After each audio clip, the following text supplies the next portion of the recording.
What's up, y'all? How you doing today? We're here today just sitting in the deer stand in the far, in the top left corner of our field. And we're just sitting here because I came out to check some groundhog holes, see if anything's been going in and out of them. And you know what I mean? We've been having some groundhogs, but we haven't had them out in the field to where we could shoot them.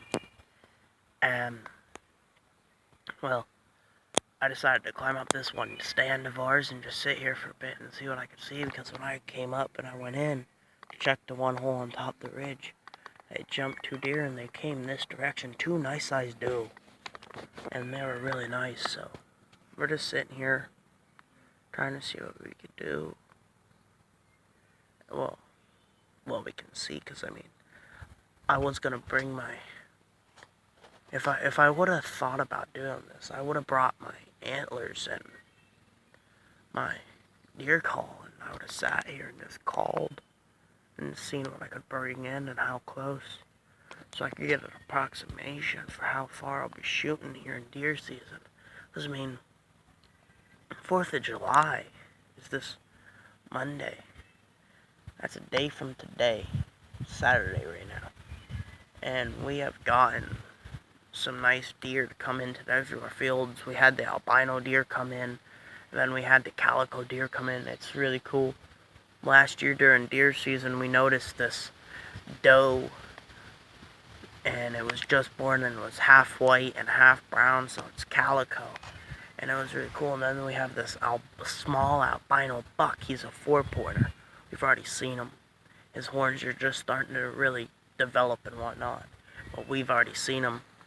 But I mean, I'm sitting in one stand that this stand and my dad's stand get the most activity. And that's because when the neighbors, the Amish, are doing their driving, chasing deer around and everything, they're running in from over the junkyard and coming down through and going right into the front yard, the house, and running right up the edge of the field here. Right there. That area. When they run right up there from the Amish doing the driving, pushing them out, they come right up through here, this drinking little creek thingamabobber here. I don't know what to call it, but it is what it is.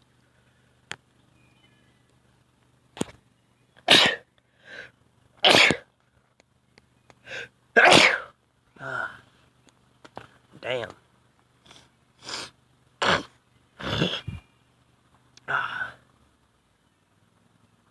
But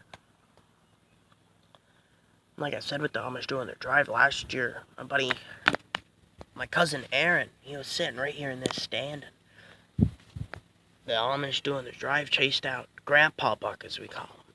It's a big, nice 10-pointer with 2 6-inch drop tines at least on each side on each antler. And the son bitch came running right down the edge of this field here, ran right in, got a drink, and then continued to go up and it bedded down somewhere up on top of the main ridge. And I mean, I'm just seeing what I can see today, because it's 10:04 now. I don't have anything to do today, so I'm quite bored. So I figured this will be something good to consume up a good bit of time. Get a little bit of idea of what kind of deer are here. Now, the bad thing about our little piece of property here for our woodland is, during this time of year, the deer will come in and they'll bed down right along the edge of the field. And they'll be here, they'll be happy. But then once it gets towards deer season, you got the rut going on. They're not here, they're moving around, they're out of here.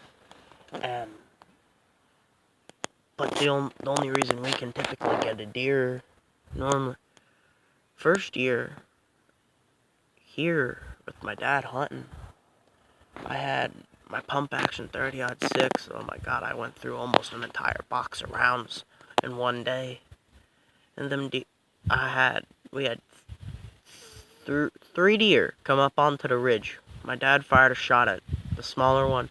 The big doe, the mama doe, with the little one came running by, and I let that gun rip, and I rifled through them rounds as fast as I could, and I was empty in about 2 seconds with 5 shots fired. And I put 2 shots right through the thing's front right shoulder, 2 of them, the big doe, and it went right down over the ridge and it dropped it. And then I fired 3 at the little one and I missed. The little thing was going way too fast. I couldn't get a good beat on it, and it was quite small of a target. I mean, when you're half asleep and it's going on 12 o'clock and you've just finally started to doze off, and then you hear your dad stand up and shoot from about 30 yards away, that gets your adrenaline pumping when you haven't seen a single thing so far that day. Because, so far, well, that year, we got my deer, my dad's 2, and then my brother's 1 deer, and then I went hunting with my grandfather, and that was crazy. We chased that deer down. We were just going in, getting ready to get hunting, and we saw 2 doe running across the field. My grandfather's like, "Dylan, get back in the truck." I'm like, "Why?" "We're going after them things." We just hopped out of the truck and loaded our guns. Well, I hopped in and we went flooring down the road.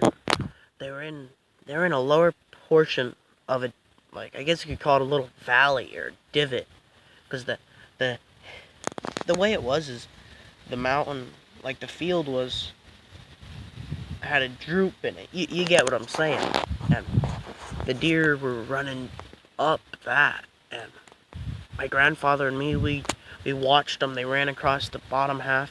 We went up and we turned up a path through the field, because we were out hunting at our buddies Dressler's. They're really cool. They have about a 200-acre farm that we will go and hunt with them and whatnot. There's some monster buck out there. And we went up that road and we cut it off and it turned around. They did, and they started running back while we went up, cut through the field, hit the other path and went down and stopped. And my grandfather was honking the horn at them. They stopped and turned around, and then they went up on top and they stopped and they looked back. And I quick jumped out and I ran about 30 feet in front of the truck, and I took a crack at one. First shot, it dropped, and I was shooting about 45 yards open-sighted with this gun, and the thing dropped, and it was really nice. It was a nice doe. My grandfather we started the drive up into the field, and we gutted the thing, and we got it on the back truck, and then we realized that the other one was milling around up top half the field. My grandfather's gun had a scope on it. He's got, basically the same model gun as I did, which I had a Remington Bushmaster, or Game Master, Bush or Game, one of the two, pump action 760, 30-06 rifle, and it was a really nice gun. I like it. I'd love to use it now, but I keep that one at my grandfather's for when I'm there hunting with him. And my dad bought me a 308, and I like the gun. Haven't killed nothing with it yet because, oh my god, it was ridiculous. This last deer season, I'm sitting there and I'm trying to get these deer to come in, and it just kept pissing me off because I had out that deer scent stuff. Tim's or something. It's Tim's something. Deer estrogen. I think I said that right. I don't know. Oh well, it doesn't really matter. It's deer piss. I had some of that out, and the deer loved it. I had doe coming in. I had my call, and I called for about 5 minutes, and I had this doe come up, really big doe come up, and it walked over the top of the ridge. I had my muzzleloader, and I couldn't get a clear shot at it, and it was stomping. It was snorting and whatnot. I don't know what you call it, but it was it was making a loud grunting sound. It had its tail up, and it was stomping around him. could have killed it, but I didn't. And I mean, I don't really care. I already had 2 deer down that season, and it's pretty cool when muzzleloader season comes. If you don't fill your buck tag, you can take your muzzleloader buck tag and you can shoot a doe with it. And that's what I was gonna do, but I didn't, because I was content with having 2 deer and I wanted to try to get a buck, so I held out for the last 2 days of the season, and I had nothing but doe came in. Then about 15 minutes till dark the last day, I had a nice 4-pointer coming, and I'm thinking to myself, I can get away with shooting that, because I'm a junior hunter still. And I thought to myself, I don't want my first deer to be, well, my first buck to be some dinky little son bitch that hangs on my wall and I'm not proud of. I want to have that nice 8 or 6-pointer, the wide rack. You know what I mean? And that's what I set my goals on. And if we can, we got a chunk of land. You really can't see it now because grass is growing in it. But we plowed it up here. It's about a 10-foot edge here, on all the way around our top field here.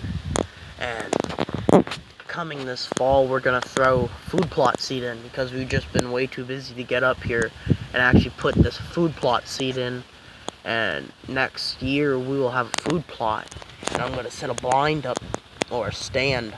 I'm looking at getting one of them stands they sell that's elevated off the ground, because there's a nice tree there that I could put a stand, like a normal stand like this in, but we're looking at taking that out because it's growing over the field and everything, and it's always, there's a bunch of branches, and we always break something when we go through there when we're doing the hay to get our first cutting off.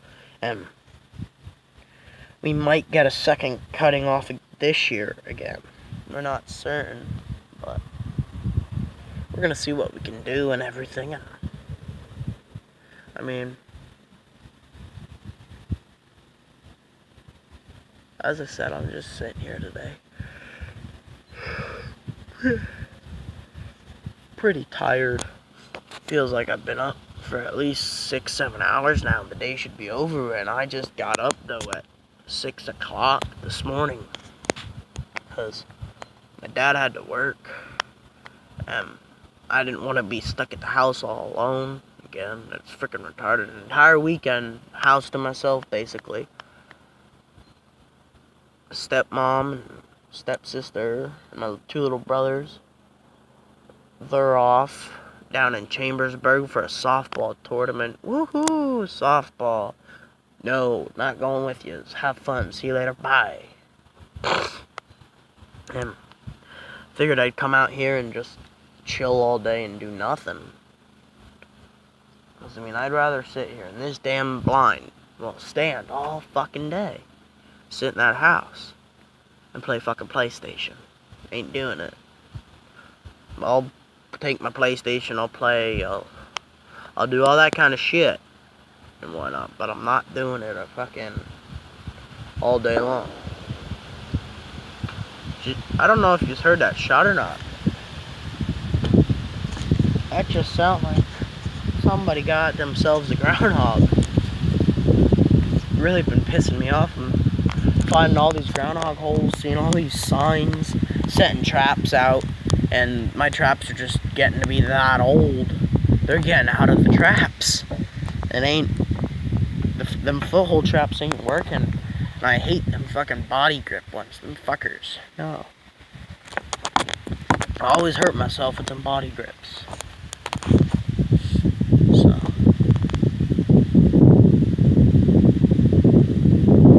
Well.